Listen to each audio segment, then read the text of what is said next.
Surviving Reality contains explicit content full of snark and sarcasm that may not be suitable for all audiences. Listener discretion is advised.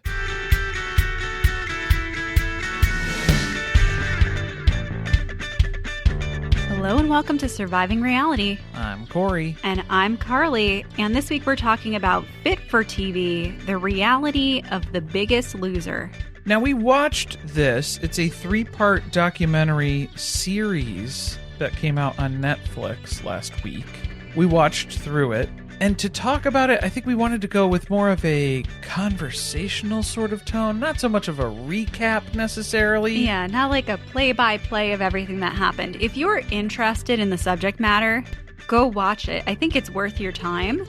But I'm not sure that the documentary really revealed anything that was surprising, because The Biggest Loser has been over for years, and there have been plenty of stories that have come out, even while the show was on, about the horrible behaviors that were happening behind the scenes. We need to level set on a few things, too. Just so everybody's on the same page before we start talking about it. We know this is a complicated scenario because you guys don't know what we look like.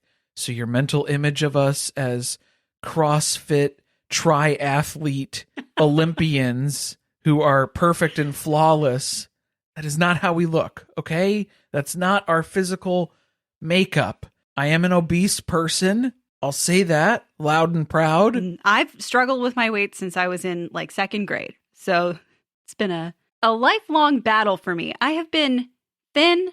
I have been very obese.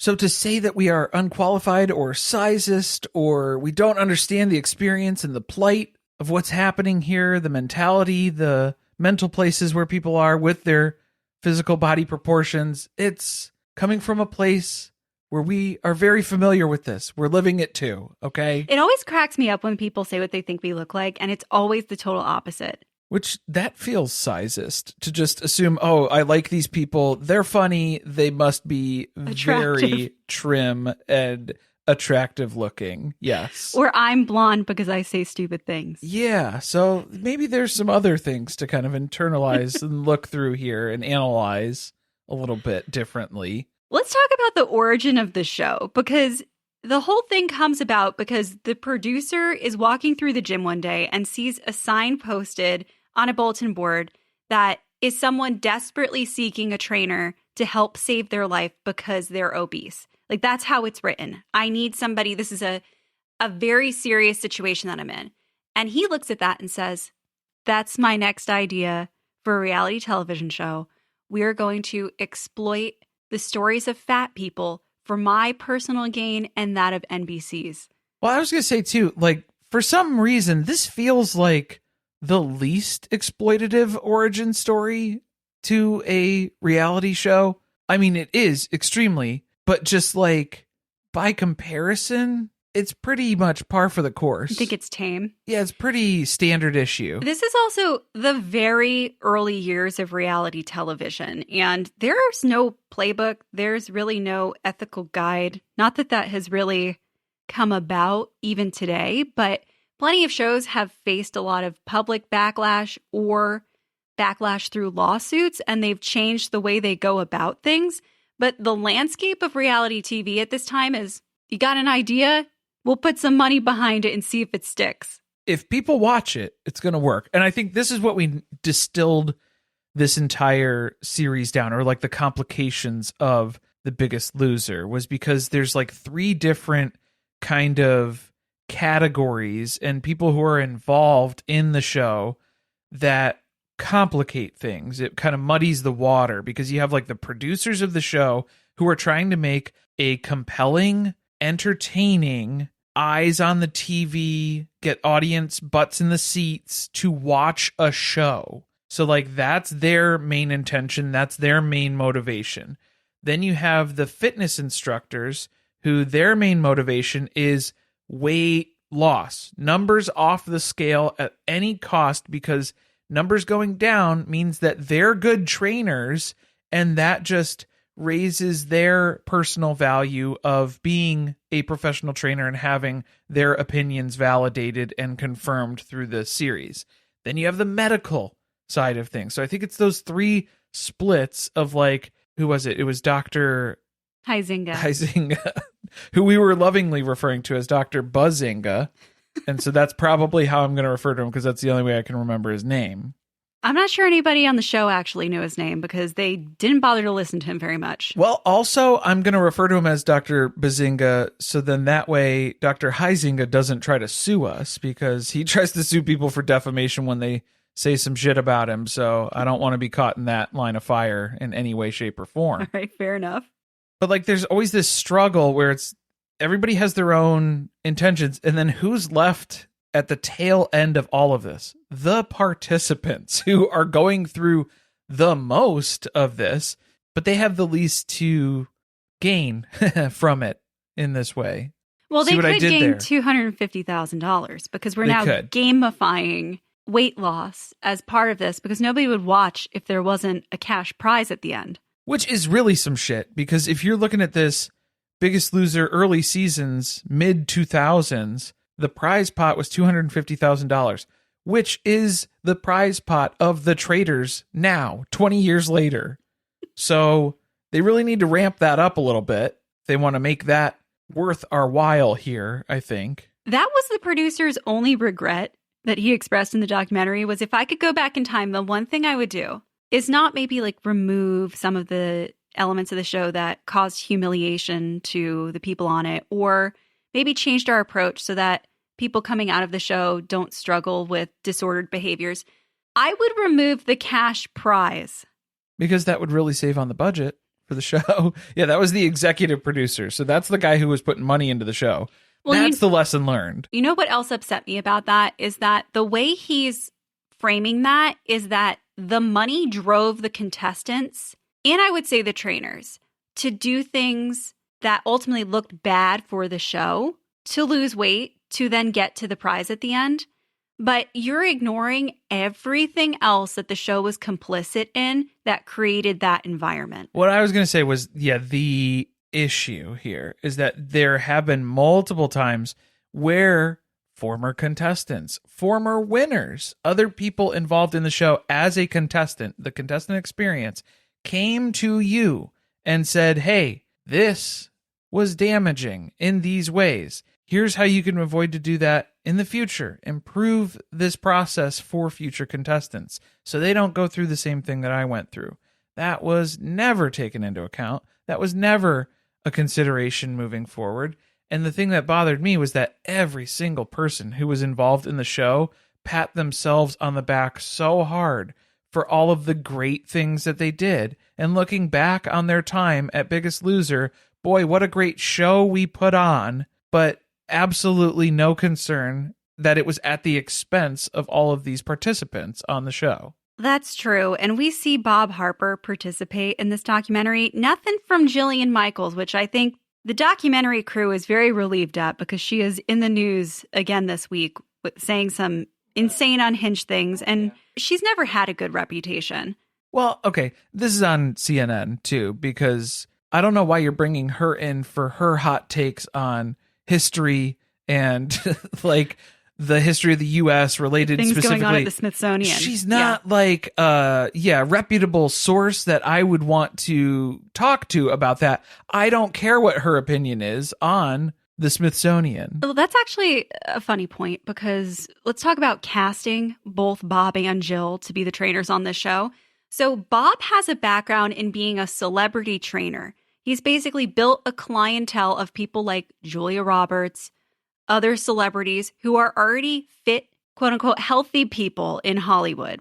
And they decide that they're going to have him be on this show, even though he has no experience working with overweight or obese people. And Bob's the nice one at the time when they were filming, because then they're like, oh, who's the mean one that we can get? Oh, it's Jillian Micheals, because she's going to torture everyone here with just the most insane ways of losing weight at this time too, because this makes more of an issue with the sustainability and how do you carry on with healthy habits of weight loss at a reasonable pace where it's sustainable, healthy, it's not impacting other concerns that could arise from the intensity of the workout. you're risking injury constantly on this show. Yeah, I was shocked when they said that they had all of them eating 800 calories a day. And then they were working out for a minimum of 6,000 calories. 6,000 to 8,000 calories that they were burning every day, and they were only consuming 800. And then the loophole there is that they have Dr. Bazinga saying, well, actually, your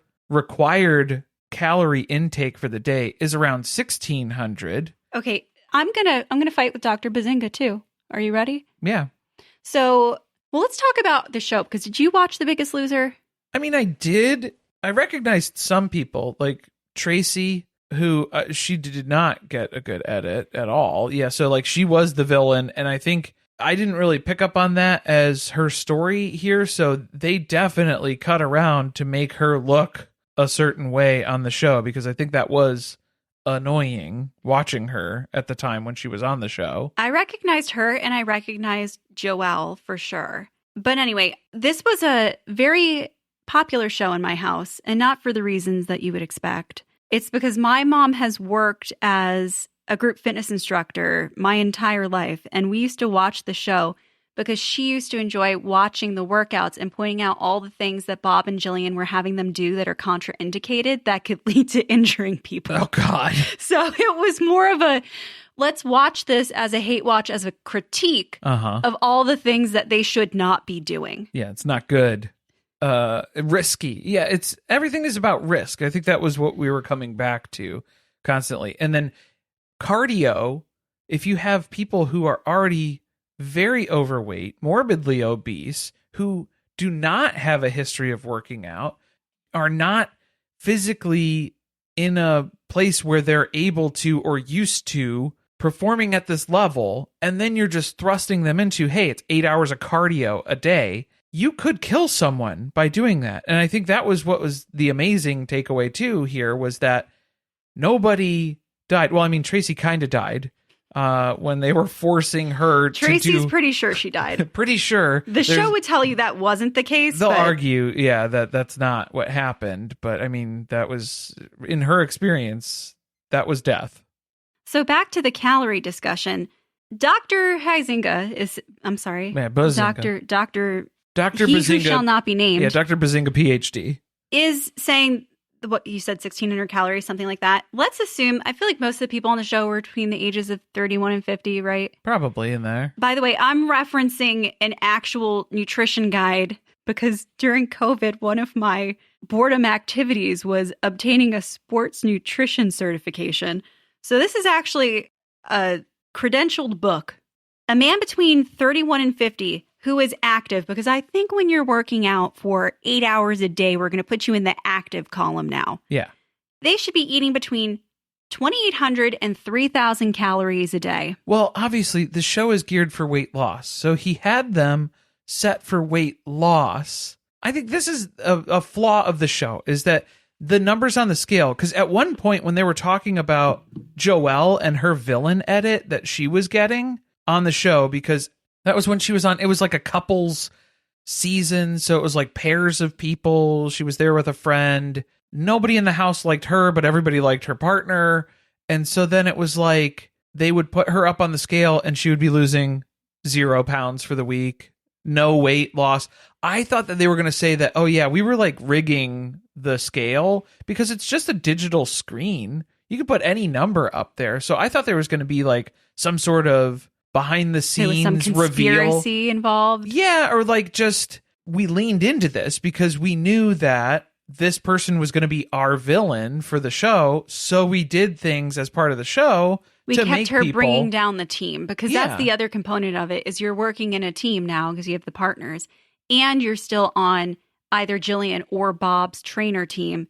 So when you get up there and you've lost 0 pounds, you've created an issue for your team overall for that week. Well, and you're villainized even more because then there's all these other people who tried out to be on The Biggest Loser, and now you took up a spot and you're not taking it seriously because all these other people are losing weight and doing this and doing that.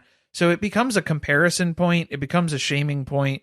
It's just another thing for the villain edit to kind of work around. So I thought there were going to be elements of the show that they were going to admit to like that as well, because I always suspected maybe for the weigh-ins, especially because it's just random numbers that are popping up on a screen. They could have put anything in from production. I wanted Joelle to go home and weigh herself and then be like 50 pounds lighter and be like, what the hell are they talking about? I'm kind of not surprised that that could happen, that someone would get up there and not have lost any weight, because one of the issues, again, is that this show is basing success off of losing pounds, right? You have to get up there and you have to lose weight. There's no other measure of health involved in this show. At first, they gave them a baseline of where they were at as far as like, do you have diabetes? Do you have hypertension? Like other weight-related chronic diseases and things that they were flagging to people, some that they were aware of and some that they were not at the time. Or like their BMI. I think some of them had BMI and then they tried to do the, body fat percentage based off of that, but just for the initial one. And then they didn't really ever go back to do that, especially not for the people in the finals who are at the very end. They don't care about that. They just want you to step on the scale and have the number be lower. Right. And one of the issues that I have with that is that you're completely ignoring that people can be building muscle, and that muscle's heavier than fat is. So you can burn fat, but you can build muscle and that can offset and you can still lose weight. They're not measuring to see if people are losing inches, which is a way that you could see that you are still obtaining weight loss results without having lost weight on the scale. Right. Like there's lots of things that they could have been doing that they were not doing, and they were judging everything off of, did you lose 4 pounds this week? And that would have been low to them. Let's talk about the insanity of how much weight they were losing per week. Yeah, double digits was the expectation. And if you were doing less than that, it was okay, I guess. No, that's not good. Normal, sustainable weight loss is anywhere from 1 to 2 pounds per week. And like you said, they had people getting up there saying, I lost 12 pounds, and everybody applauding.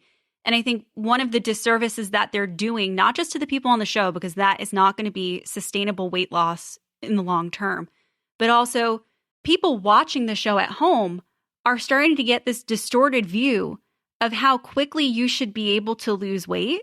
Because even though you know that they're on a reality show and you see them working out, we didn't know that they were only eating 800 calories per day, which is not anywhere near even like a healthy calorie deficit. That's an extremely unhealthy thing to be doing. Yeah, it's like, and it's dangerous because at that point too, with the workout regimen that they've been prescribed, you're talking about intense, extended, prolonged cardiovascular strain. Whereas if you had done weightlifting and you build muscle on these people, muscle burns fat. Muscle weighs more than fat, though. What do you need to build muscle?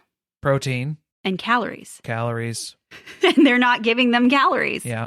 So, I mean, like, the restraining part there, like, they wanted weight to come off in any way, shape, or form.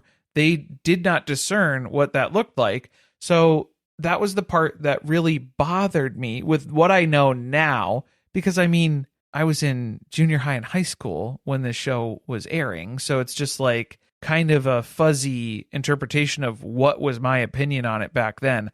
I didn't know how messed up this was at the time when I was watching it. I would say if they put this show on television now, there still would be a lot of people in America who would not realize how messed up this is. Without, there's stuff that we didn't know that was going on. So if we were in the same state, if they just re-aired that show and we didn't know some of the stuff that was going on behind the scenes, there would still be confusion about whether or not this is a healthy approach to weight loss. Right, yeah.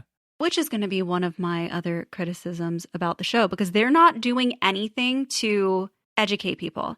So for them to pat themselves on the back afterwards and say, wow, we really went out there and changed lives.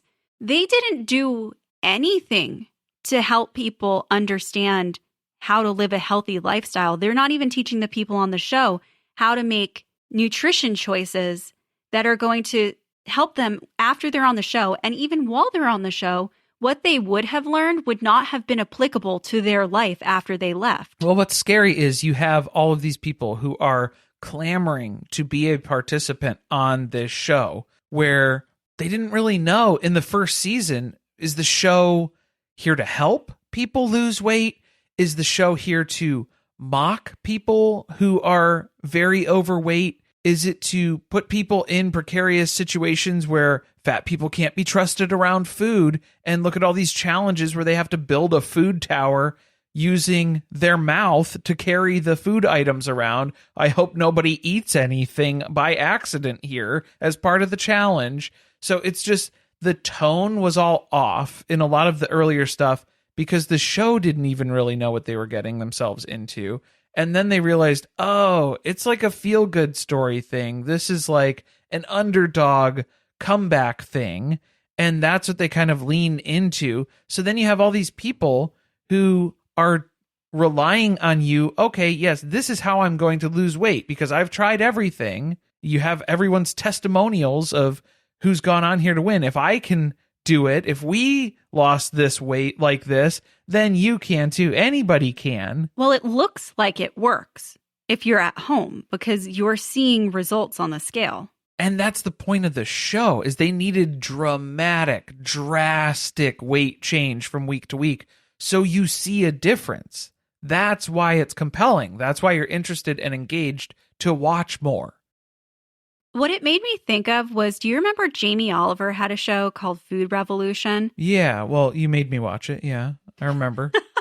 Where they went to, I think it was like a town in Virginia. It was the town in America that has statistically the highest percentage of obese people. And they opened like a food kitchen where they taught people how to understand how to read nutrition labels, how to create healthy meals on a budget, how to do some basic cooking that people in the town didn't know how to do. How many seasons did the show last? I probably one. I don't remember.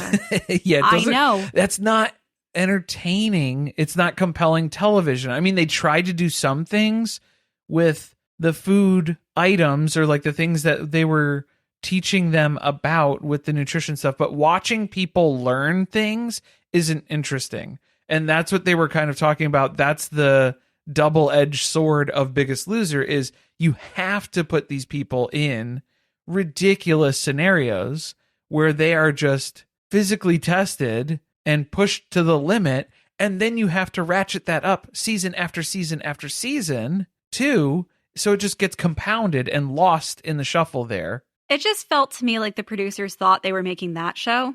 Well, they're crediting themselves as like, yeah, that is the show that we made. We helped all these people. But if most of the people who were on your show, I mean, what, 90% of the people who were on Biggest Loser gained back the original weight. And also, some of them, they had their metabolism slow down because of the extreme nature of being on that weight loss plan, where now it has permanently affected their metabolism, allegedly. I don't know if you want to quote all that, because I'm pretty sure that was the lawsuit related to Dr. Allegedly.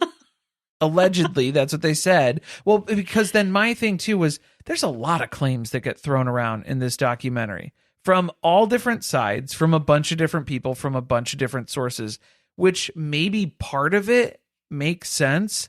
And then the other part I go, well, that's a bit of a stretch, because I think what they were pointing out too was that like the people who are going to be a participant of The Biggest Loser probably had yo-yo dieting, crash dieting, not great relationships with food. What was that like as a baseline? They didn't unlearn any of that on the show, and they didn't provide them with any resources to help them after the show. Well, and I'm saying to then say, oh, the show made them change their body composition in that way, where their metabolism slowed down permanently after going through the experience of being on The Biggest Loser. You can't say that definitively because there is no control group. There's no comparison point. So like, that's what I'm saying is a lot of these people, was it just because of?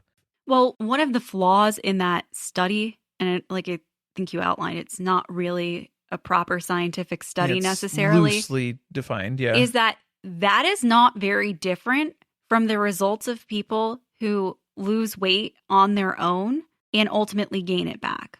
Now, the study about their metabolism slowing down, could be interesting to study further, but you can't say based on observing 14 people from the show, when there was not even a study put in place at the beginning of their participation, that this is the outcome, and it came directly from being on The Biggest Loser. Because it's a small subset. Like, they were very quick to admit that, because the participants of the show And then you're looking at a subset of a subset then. So, I mean, like, it is restricted by that. But also you have to think there's a lot of people here who probably have been through similar scenarios or similar life experience as far as what their diet has looked like or what their level of aerobic exercise and muscle composition or whatever. Like, it's a lot of the same types of people who are coming on to be part of the show. So, like, could that just be the correlation here? It's hard to point it at the show and then say, oh, it was their participation. That's what changed it. Also, I'm not really sure how Dr. Bazinga got named in that because a lot of what they were doing was not even per his guidance. Okay, so I think the one that we were talking about, that study was New York Times. Then there was the New York Post stuff where it was think we're like confusing it. The New York Post was the stuff that came from I got Joelle. drugged. Well, let's talk about getting drugged, okay? Biggest Loser drugged me. And it's like, well, that's a pretty big claim. Well, it was the New York Post. I don't think that they should have been surprised that giving an interview there was maybe your words were taken a little out of context. You think? Yeah. But what was revealed in that was that there were pills being passed around. Some by Jillian Micheals, which that happened while the show was on, that it was revealed that the contestants on her team were taking caffeine pills. Which caffeine was a banned substance for the show. Like, they couldn't even drink coffee. They weren't allowed to have caffeine in general, caffeine drinks, let alone pills, because pills, that becomes more dangerous because you run the risk of overdose more in pill form for caffeine. I mean, the other concern about it is not coming from the doctor on the show. Does Jillian take into account if somebody has hypertension or an existing heart problem?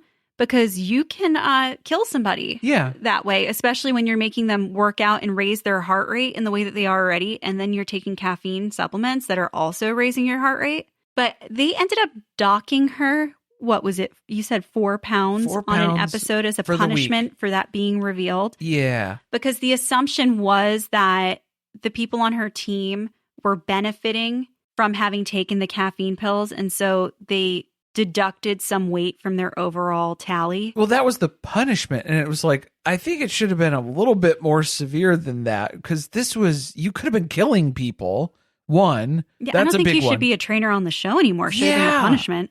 But she's so good at making people lose weight and yelling at them. She's so good at yelling and abusing people. That's why they wanted to keep her around. That was why she's good for TV. And we've already branded everything around you, so we can't undo that now. We've invested too much in you. We got a lot of money in this horse. Take your face off of this stuff. Yeah, the branding deals are just too good to pass up. I kind of don't think that she was giving them caffeine pills for the result to be to increase their weight loss. My guess is they're only eating 800 calories. There is no way that they are consuming enough carbohydrates to work out for that long a time. And I bet you people were crashing midway through the day and just physically did not have enough energy to keep going. And that's why she was giving them caffeine pills. Yeah, I mean, it's a win-win then. Yeah, you get to work out more. And, hey, maybe this speeds up your metabolism a little bit too. And you burn a little bit extra. But how dare her? Jessie Spano warned us long ago about the dangers and the addictive nature of caffeine pills. This is very true. Yeah, never forget. Also, there were some allegations in that New York Post article about Adderall. Well, there was a bunch of stuff that was flying around because then, it's the Post. So if somebody mentions a drug, but a non-specific drug, then it becomes all drugs. Every single drug ever invented that can be handed to someone in a brown paper bag. And that's exactly what happens then. But I think that's the disconnect too of there's the medical staff versus the training staff. And then, okay, if the medical staff is suggesting here's how to safely do this, and then nobody listens to them because the trainers get results. And if I don't do what the trainers say, they just make me work out harder. And then I'm risking injury and I'm having a really, really, really difficult time. It drove me nuts when Bob Harper said, well, basically he wasn't listening to the doctor. Because he was implying the doctor didn't know what he was talking about and that he knew better. And yet Bob Harper does not even have any type of certification or credentials in nutrition. Oh, yeah. He was getting upset because, the doctors keep upping your calories. It was somebody who didn't lose weight that week or had gained a little bit of weight. And then Bob was upset about that. So he was yelling at them about how the doctors put too many calories in their diet this week. Oh, yeah, that must be it. It must be the 200 extra calories that they gave them when you're working out for 8 hours a day. Yeah, that has to be it. Definitely. Which also, when you're putting your body into a state of stress like that, where you're working out for sustained periods of time, like you're a professional athlete and you were just a sedentary person not a long time ago, and you're not eating enough food to provide your body with energy, your body is going to decide that it's being starved and everything is going to slow down, including your metabolism, because you just overall don't have enough energy being supplied to it. So again, not surprising if you have any form of education in how food fuels a body or nutrition, that could happen, that somebody would not be losing as much weight as you expected, and that actually increasing their calories may be helpful. Because everybody's body composition is different. Everybody's genetic makeup is different. Well, and that's another problem with the show, is they're giving one approach to every single contestant who's on the show, which is eat this many calories. They're not even taking into account their age or their sex, which is important when it comes to how many calories you're supposed to be consuming a day. And then they're teaching them disordered behaviors. Well, that's the part that becomes very apparent. You can't argue with that side of it anymore, because I think for a certain point of time, people were very impressed with the results of The Biggest Loser, because you see this person who goes in, they're morbidly obese, they're very overweight, and then by the end of it, wow, you got the best results ever in this short amount of time, because you lost half your body weight in 6 months. In 6 months, which is incredibly dangerous. That's really scary. And not sustainable. Well, yes, clearly. And so it's just like the show disconnect kind of comes to an end then because of one of the contestants, Rachel, who they mentioned her in the documentary, but she doesn't participate. She ends up winning the show. In her season. In quotes, yeah. But when she comes out and they do the big reveal in the finale, everybody is shocked to see her appearance because she looks emaciated. That shot, the reaction shot of Bob and Jillian, because Bob gasps. Like he's taken aback seeing her in this state. But this wasn't out of the ordinary. It's just she took it to another level. The next logical I would argue step. All she did was continue the behaviors that you taught her on the show, and that is where you're eventually going to get to. That was where it leads to, is, hey, don't eat anything for the last week. Which they showed us, who was that? Was that Danny, one of the contestants from the first season, that when he went to his final weigh-in, and I guess they tested their urine to see if there was anything in their system, and he had blood in his urine, because his kidneys were shutting down because he hadn't eaten or drank anything for like a week. Yeah, he was just doing the Beyonce lemon water, Cody Brown hot lemon water. One of my roommates in college did that, and it was really, really gross. Yeah, lemon water the cayenne. Mixture was in the fridge, and it smelled really gross too. No, it's not for me. So that was kind of the tipping point for The Biggest Loser, was maybe this isn't a good idea. The general tone was just kind of like, it's not as widely accepted anymore as far as how we're going about this. Does the end justify the means? I don't think so. And then especially because the means are not good. That's a good lead into talking about Tracey, because you mentioned her before, but we didn't talk about the extreme part of her story, which was literally the first episode of the premiere of her season, where they made all of the contestants compete. So they were already told you're going to be on The Biggest Loser. But then they get there day one, they drop them on the beach, and they tell them you're going to have to run a mile to stay on the show. Otherwise, you're going home. So she takes off running on the beach. And what ultimately happens to her is she collapses. She's in a ton of pain. She does not establish a pace like Cody Brown does for the 5K. No. And her pace was too much. Too much. And running in the sand is also very, very hard. And you're outdoors in California in the middle of the heat of the day, sun beating down on you on the beach here for a nice run. She collapses, and all she knows is she's in a ton of pain. All of a sudden, she's non-responsive, and they have to medevac her off the beach and bring her to the hospital. She claims that she recalls having died. She thinks that she died and she came back, and is diagnosed with rhabdo. When they first explained what happened to her, I thought, where's Dr. B? Because his background is working with NFL athletes. Kind of. working with is kind of a loose. He gives him the thumbs up and then get him back in there. But there's no way he didn't know what rhabdomyolysis was. Correct. Well, and then that's what he was saying. There were some challenges on the show. He was not involved. This was one of them. This was one of them. So they have a doctor on staff, but it's just basically to make sure that they don't get sued. And when it's convenient for them to not consult him because they know he's probably going to say no to something, they just don't ask. They just forget that part of the process. It's easier to ask for forgiveness than it is to ask for permission. So she gets rhabdo, which is where when you overexert yourself, your muscles then start to break down and release protein into your blood system that, is toxic and not good and gets into your kidneys, and your kidneys essentially start to shut down. And it can kill you. You have to go to the hospital, and you usually have to stay there for like a week or so. It depends on how bad it is. And I mean, so that was the other interesting thing was then her whole season became, oh, she's avoiding working out. She went too hard on the first day, and now Dr. Bazinga took it personally, and he was not medically clearing her to work out with Jillian and Bob. No, probably because it's a fucking miracle that nobody else who was working out with them was also getting rhabdo. Probably because he knew that even if he told them, hey, she has rhabdo, do not overexert her, they were not going to take any other considerations into effect for her, and they would have killed this woman on TV. And they already signed a contract. Everybody who came on the show that basically is like, what happens, happens, and you can't sue us for anything. We're not liable. Sign this before we start filming because you're just in your hotel room here waiting. If you want to read through it or you want me to get an attorney for you, great. But we got about 10 other people, 100 other people waiting in line for your spot. So if you say no, can't guarantee that you'll still be here. You always got to read the fine print. You always got to read the contract before you sign it. Come on. I actually can't believe that nobody else on this show got that. Maybe they did and they didn't tell us about it. I don't know. I mean, there was a lot of people throwing up on treadmills. Oh, yeah. They wanted, they won't need that. They encourage that. The producers, they want that type of footage because it's exciting or interesting for the audience to see. It's extreme. Yeah. You can't look away.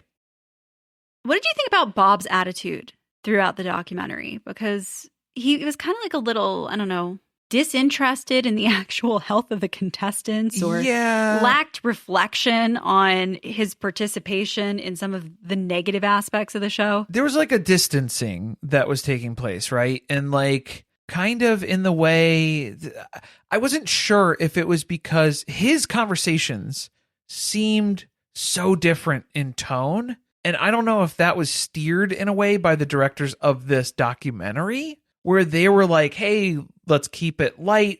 The tone of it didn't seem as serious. It was like a walk down memory lane of this thing you did a long time ago. Yeah. And my life's work was kind of how he was reflecting on it in that way too. So that seemed like a disconnect where it didn't jive with the rest of everyone else's assessment and tone didn't really match.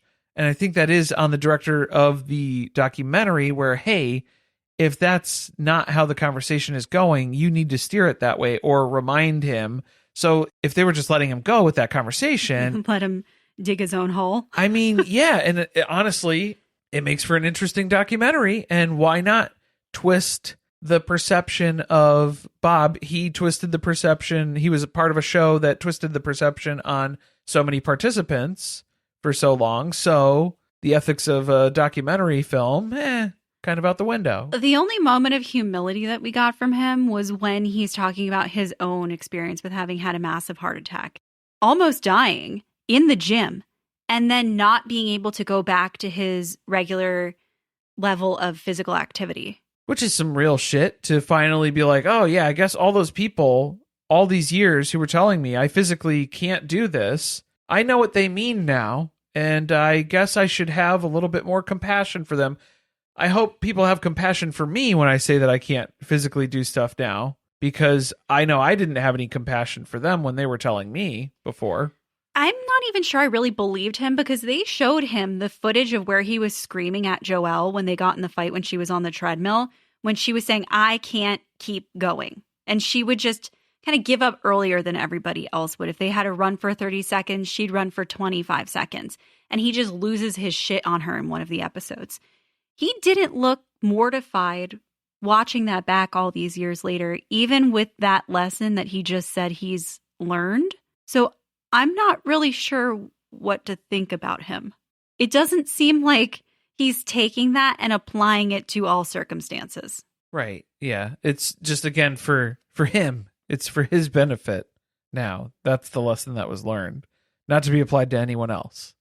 I kind of took issue with Aubrey Gordon's comment about Bob's heart attack, and I don't know if I'm taking it the right way. So maybe it's just my interpretation of what she said. But I felt like what she was implying was that, see, Bob is this fit person who has dedicated his entire life to being in the gym. And he had a massive heart attack that almost killed him. So why do we look at fat people and say, hey, you're putting yourself in danger. You may have a consequence with your health, like having a heart attack, when that can happen to anybody. Right. And I agree that it can happen to anybody. And then I think the reasoning behind that we then disagree with this statement is that there are several factors and risk templates there that kind of fall into this. You're not taking into account that there may have been and probably was a genetic component. I don't know enough about Bob Harper. Genetic, family history, yeah, however you want to look at that. But okay, Bob was predisposed to heart attack risk generally just in his genetic makeup. If Bob had been morbidly obese for his whole life, he probably wouldn't have had that heart attack at the age that he did. He probably would have had it in his 30s or in his 40s. It could have been sooner. It probably would have been deadly. Could have been worse. And then, the other factor, too, that you're thinking about in this is if someone who's having a heart attack is very physically fit and has a lot of cardiovascular health, they are probably able to live through that, more likely to, because the strain on the heart isn't going to be irreparable damage that then happens. You would be able to recover eventually, which Bob has in some capacity there. But even just thinking about if he had another 150 pounds of weight on his body that he has to try to breathe through that cardiac event or anything like that. It's kind of, I don't know. It's blanket statement stuff. Yeah. And that's what we were talking about. Yeah. The claims that kind of come out of nowhere from some people where it's like, what did you just say? We're a little off the wall. I don't know if I'm interpreting her words correctly, but I understand that it's... Was it like a karma thing? Is that he's been shaming all these people for so long? I think it probably was. I think maybe a little bit there was some karma in there. It was genetics and some karma. Yeah, so... Are they going to come for Jillian Micheals? What's Jillian Micheals' downfall going to be? Because if that was Bob's, she's got something worse coming. We'll have to see what the universe has in store for her. Yeah, I guess so. I was also annoyed by towards the end of the documentary, they started addressing GLP-1 medications. Oh, boy. Well, gosh, I was going to say the other just hot take, random firing off was, who was that person who, she was a contestant on the show. She lost weight. She was going for her master's degree in nutrition study, obesity study. I don't know what she was doing. It was one of the other doctors. She became part of the medical staff working under Dr. Bazinga for The Biggest Loser. And then she was talking about how the most detrimental thing that happened to her when she was studying in school was overhearing somebody's comment about how disgusting it was watching fat people have sex in a class. Maybe we should clarify how she got in that situation. They're in a lecture hall, right? And part of the lesson is that they're watching video of different types of people having sex so that they can understand this type of experience that they might not have personally for when they are working with patients who may have a concern or express something to them about their own personal experience in their body. Right. And look, I went to art school. I've watched porn with a room full of people in a classroom setting. This isn't new to me. Okay. But the reaction that she had, which was she was overweight at the time, and she was mortified that the guy who was sitting in front of her turned to someone else sitting next to him, and that he was grossed out by having watched the two overweight people having sex. That was one of the scenarios that they had to watch. And she thought, oh my God, that's what people think of me. Well, see, the part that bothered me was I was like, okay, well, is it because he turned and said something there, but then by comparison, you weren't as distraught with like the other things, and so that was why it was personally offensive to her then at that point? Or like, what is the line here? I don't think looking at it of saying, oh God, now guys in my class don't see me as a sex object. I don't think that should be the motivating factor to like, No, wow. but maybe the commentary on that is that that is the experience that a lot of people have, in that they feel shamed to lose weight. Well, that there are is that comments made by other people around them that maybe are not always targeted at them, but you hear it and then you take that and internalize it. And that was some of the summary too of, for The Biggest Loser in general, the best thing that you can do in your life is lose weight. That is how you can contribute to improving your standing in society rapidly. Did she have an opinion about GLP-1s? Because I thought that's how we were getting here, or no? Oh, no, it was just the random firing off of opinions. That was what I was thinking of too. Well, because that was a real out-of-pocket take where I was like, okay, maybe that's not the takeaway here to go with. Well, I didn't understand how they even started talking about things like Ozempic and the fact that the people making this documentary... It was the shortcuts, the caffeine pills. I think that was how they... Was that the lead-in? I don't think that was the lead-in. I don't know if that was the total lead-in, but I think it was... They were talking about, magic weight loss cures and fixes and shortcuts. And do you agree that this is something that would be used? I'm sure that Jillian Micheals would be injecting it into her team as they slept without their knowing. Well, suppresses appetite. She's gone out of her way to make sure people know that she is not on the side of GLP-1 medications. Oh, I don't care that she wouldn't be on the side of it. She would be injecting her team with it, though, because she would know that it would work. Without them knowing. Without them knowing. She wouldn't tell the doctor. Oh, she wouldn't tell them. The point I'm trying to make is that the people who made this documentary, I guess, did not think about the fact that one of the issues with The Biggest Loser is that they failed to provide education to people. And then the way they bring up GLP-1s at the end is kind of very flippant, and they don't actually talk about anything about how they work or the history of how they've been used, because this isn't a documentary about them.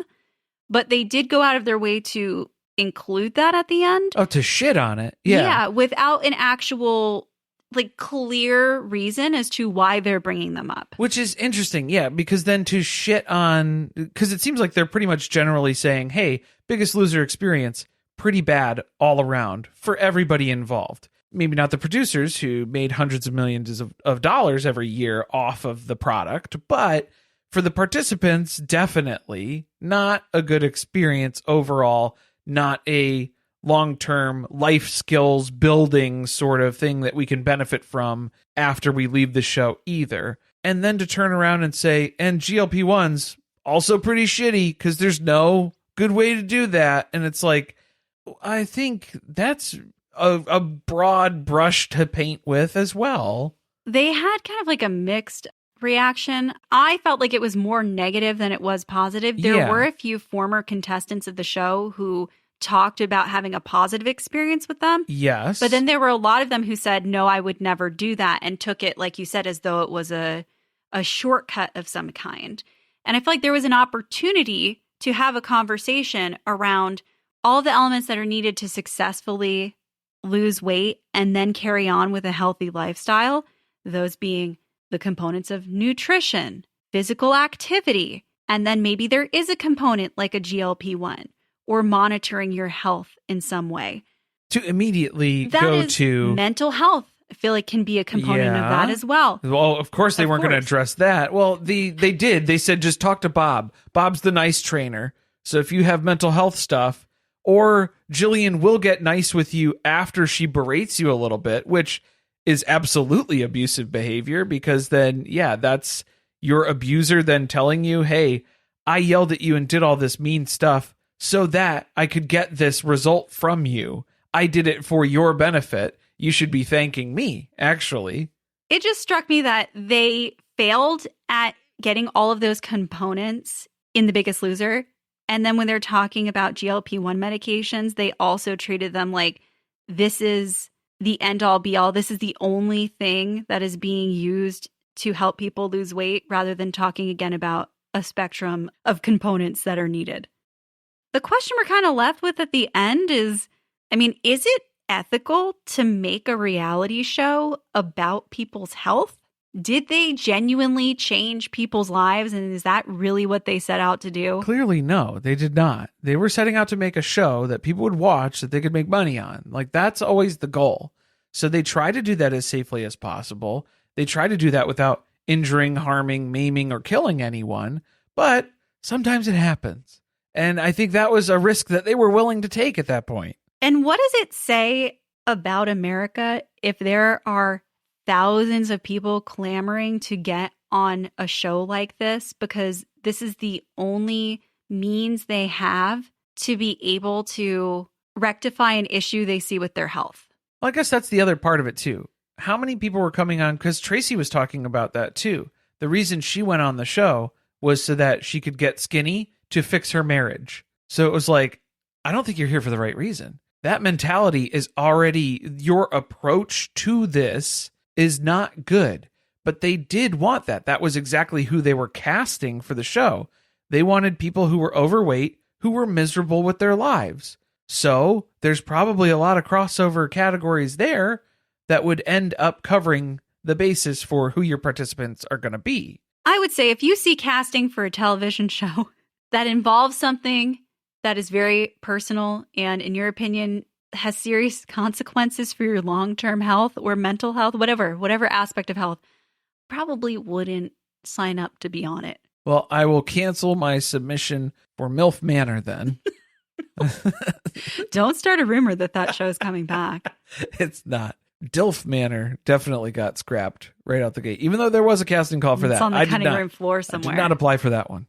I don't think Biggest Loser set out to accomplish anything for changing society or changing weight loss approaches for people in the US. And then the statistic that they gave at the end clearly shows it's only gotten worse. The obesity epidemic in America continues to decline. It increased, in the population percentage of people who are obese has only gone up since the show has been around. Now, I'm sure the executive producers would argue that it's been off the air for 7, 8 years at this point. So maybe that's why it had a bounce I'm sure back. The numbers must be it. Had to have declined probably while the show was on. And then it's, back post-COVID in 2025 for sure. I don't know. I think the one thing we could be thankful for is I don't think that there's going to be a reboot of this show anytime soon. Hopefully ever. Who would they get to be the trainers? Because it's not going to be Bob and Jillian anymore. No, they would pick someone from like TikTok. Yeah. They would pick influencers. Fitness influencer. Which is scary to think about. Even more concerning. Yeah. A few announcements before we go. We are over on Surviving Sister Wives, recapping Robin's #1 New York Times bestseller. We're kind of picking the speed up there because we're going to finish that up in time for Christine's new book, Becoming Sister Wife, a memoir. Not Becoming Sister Wife. It's just Sister Wife. It's just Sister Wife. I'm trying to manifest Becoming Sister Wife. We've ordered like 85 copies of this book in every way, shape, and form, and we still can't get the title. We better get it the first week in September. We still can't get the title right either. And on the Patreon this week, we have a Let's Talk About It episode coming out. I think we're going to be going old school and recapping an episode of either My Strange Addiction or I Didn't Know I Was Pregnant.